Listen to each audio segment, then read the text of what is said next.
same reason my friend sets fire to photographs of birds and follows the smoke with pleading eyes. We both had years when the phoenix didn't rise.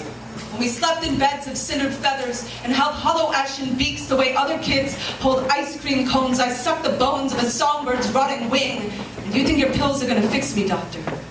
You think I'm going to chase this down with water? The shame is loud as his next girl's nightmares.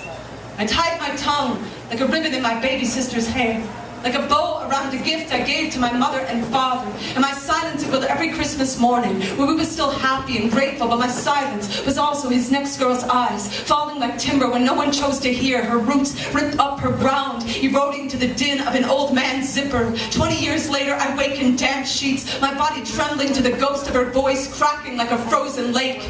And I don't even know her name. Never saw her face. Only heard the rumor that he'd moved on to the hemorrhage of another perfect thing.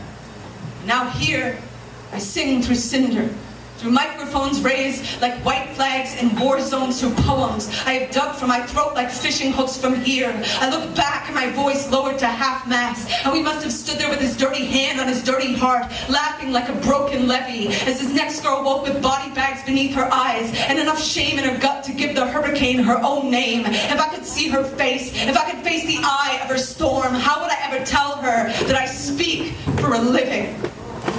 I offer my own wounds as condolence. But I say his claws carved me animal.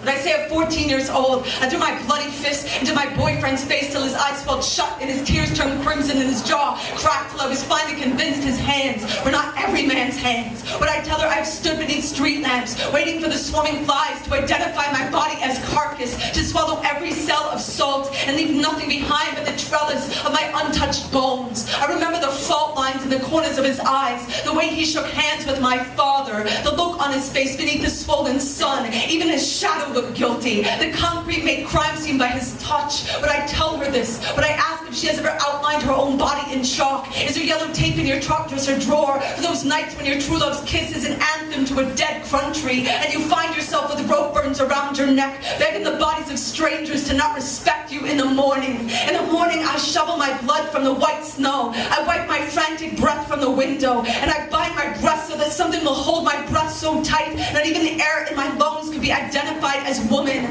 Woman, are you a carbon copy of myself? Is there a boy inside you painting yourselves with the charcoal of cindered feathers so you will never again glow in the dark the way girls do? Woman, if I knew your name, if I could face the eye of your storm and the warning locked in my voice box that never came, would I tell you all of this? And after that, would I ever have the nerve to admit that even if I could, I wouldn't take my silence back?